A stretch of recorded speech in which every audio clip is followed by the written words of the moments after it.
Hey there, good Saturday morning, everybody. I hope that y'all are ready and excited for a new school year.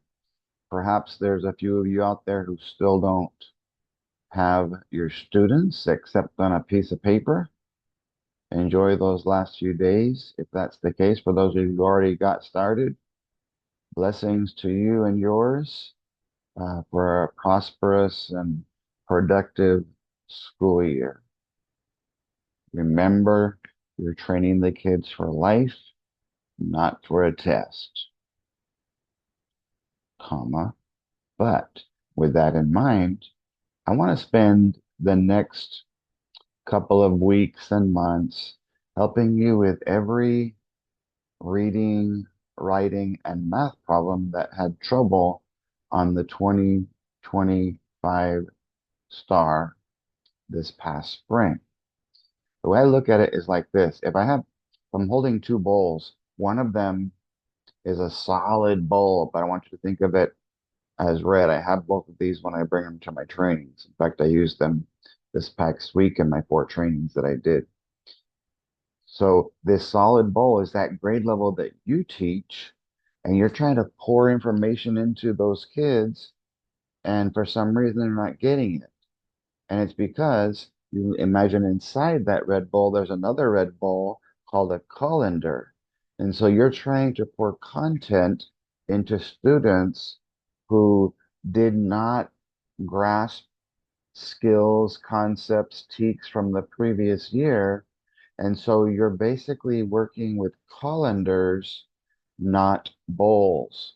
So the first thing I'm going to do for the math, my come on sense, the five senses, math, is to show you the weakest problem in terms of state average percent correct in every single grade level for third through ninth grade. And you can infer, rubbing my fur there, that more than likely, if a student, all students in Texas got left less than 50% correct on a question, something went wrong in the way that the curriculum was teaching it, the program that you were using, or perhaps how it was tested.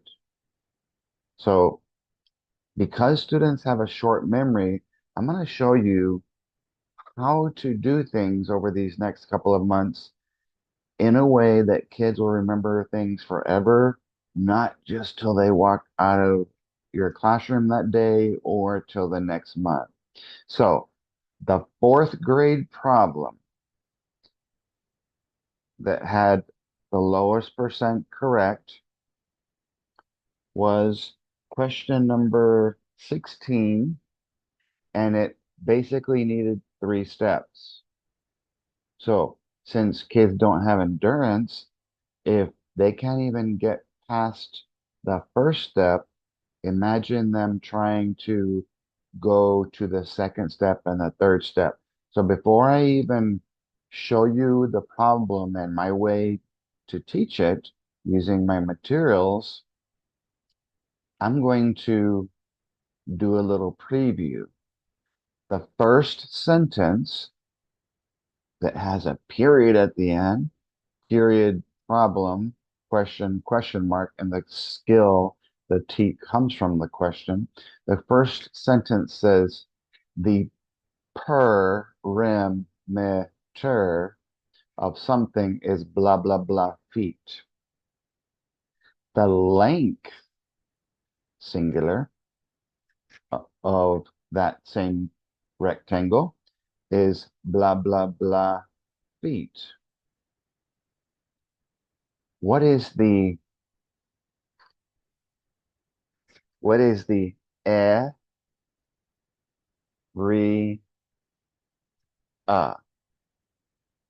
length times width? So the hard part for your kids was that the width was not given. And so it's entirely possible that they were trying to solve problems without even getting the width. And so they had to know they had to do the difference. You subtract of the total perimeter minus the perimeter of both lengths. So I'm going to show you that today. And if you like it, do me a favor. I'm going to post this to my math page and my reading and writing page. And so if you are a reading writing teacher watching this, or you're self-contained, do me a favor and share it with some of your math teacher friends, because the whole state has struggles with this problem. So here's a better way, uh, from Common Sense Math by Bill McDonald. All right, the first thing I want to do, because people have a short memory, is show you that on my math folder called Common Sense Math, in the addition, sum, plus problem section, sorry, it does say perimeter, add up all sides. So perimeter, add up all sides. So when you do that, you're going to get what's called a perimeter with a combination of rectangles and squares with two lengths and two widths. All right. Then that second part where the question was what is the area? What was the area? Length times width. And your kids have to get used to that. Area, length times width. Perimeter, add up all sides. My daughter, who's 31 years old, was taught that by me 20 years ago, 21 maybe, when she was in fourth grade. And I heard her shouting that out the other day at a family get together.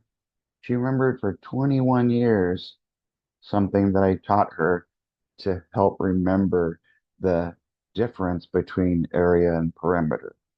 Okay. So here is that nasty problem. For those of you who are data driven, uh, it's TEKS 4.3.5.D, reporting category 3. It was a supporting standard, which meant they were supposed to have learned these skills in third grade. But unfortunately, some of the things that you're going to see here are not things that you could have learned in third grade. But what they mean by that is part of the problem is a supporting standard. In order to know how to get to the answer to the question, you have to know how to get to the answer to what the problem is showing you. So if you watch closely, it says the perimeter, add up all sides, is 80 feet, equals 80 feet.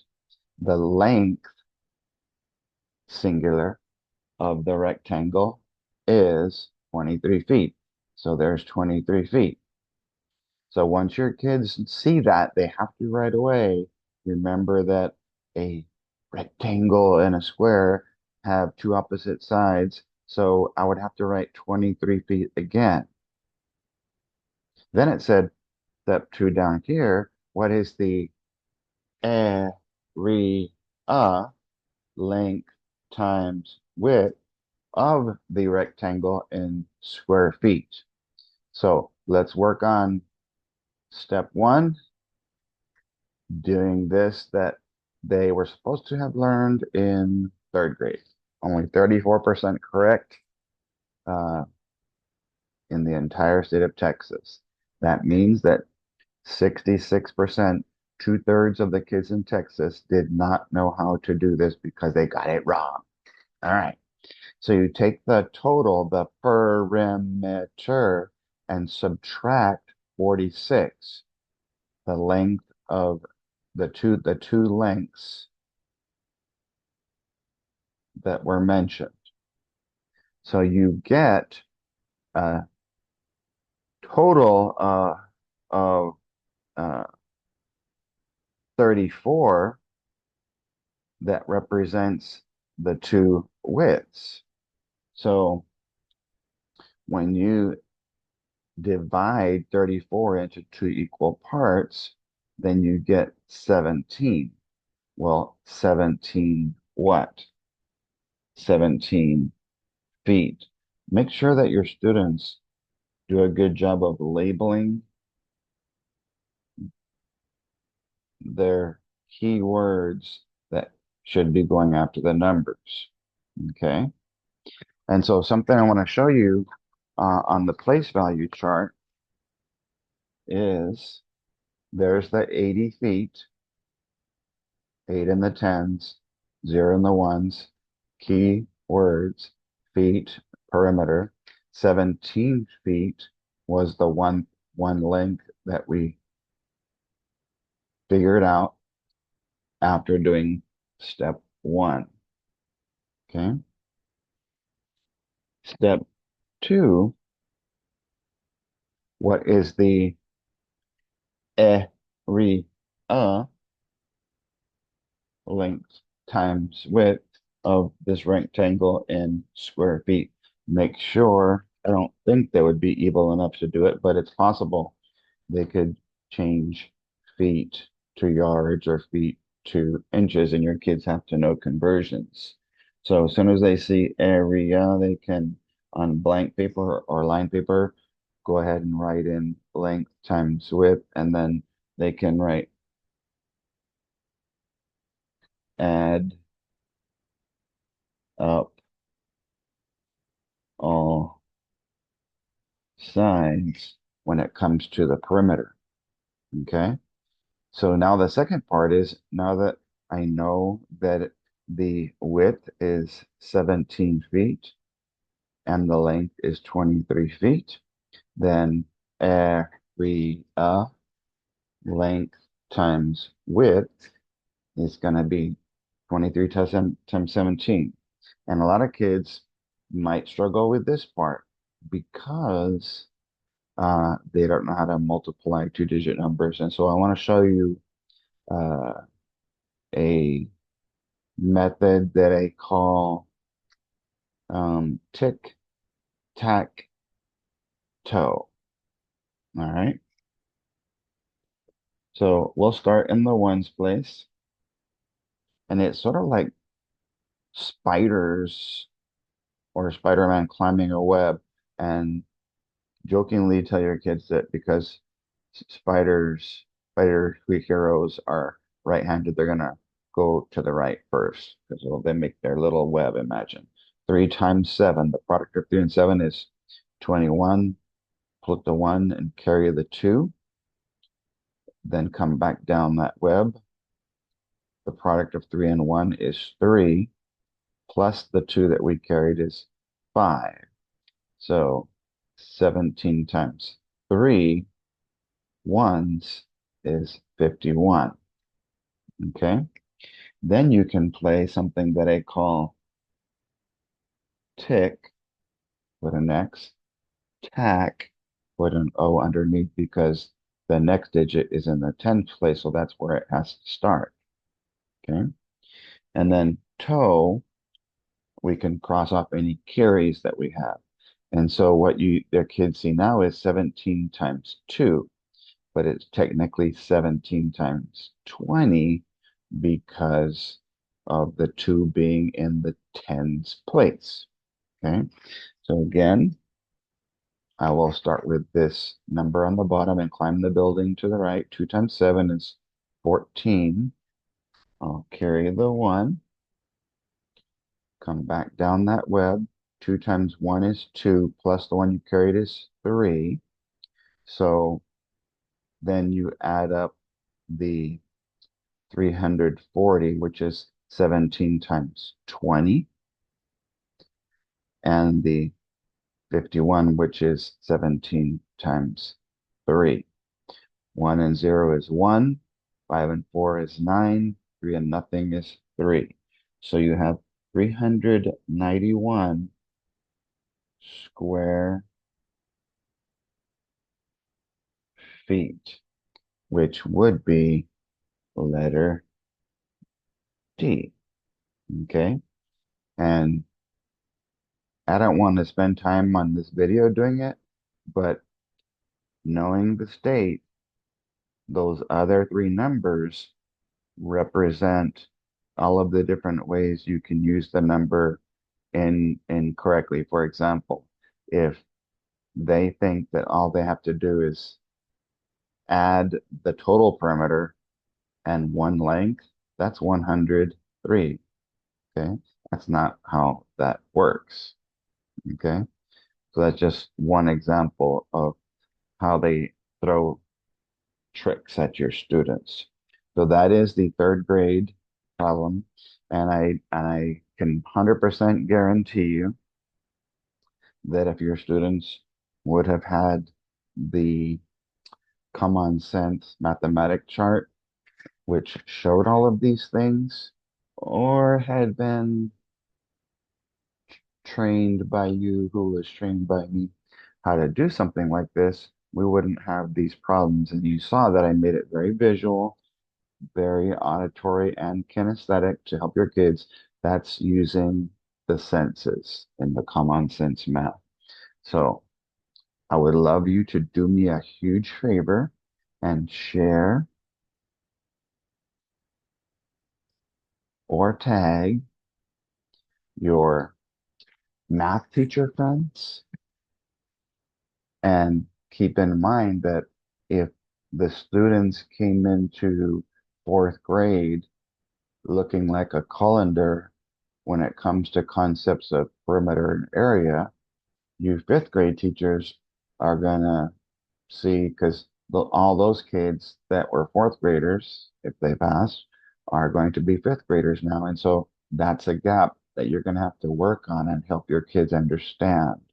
So what I do, everybody who buys the common sense math materials and math posters, you get to take part in uh, a math practice test for each grade level that I make throughout January and February. Once I cover all the skills, I make a math practice test. And so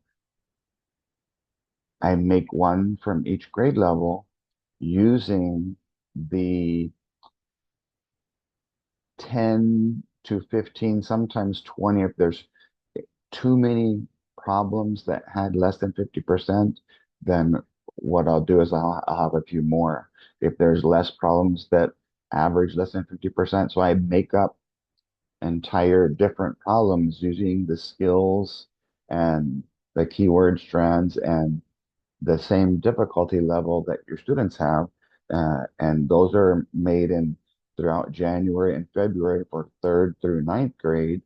Uh, so let me know in Messenger or in the comment section if you'd like to be interested in joining the uh, Common Sense math approach with uh, the guidance to fill all the gaps in the calendars, and then to be able to get the practice tests uh, at the beginning of the second semester so that your kids can work on some of the most difficult problems and not be uh, struggling on the test with any new problems that happen like that.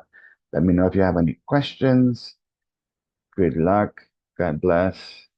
And goodbye.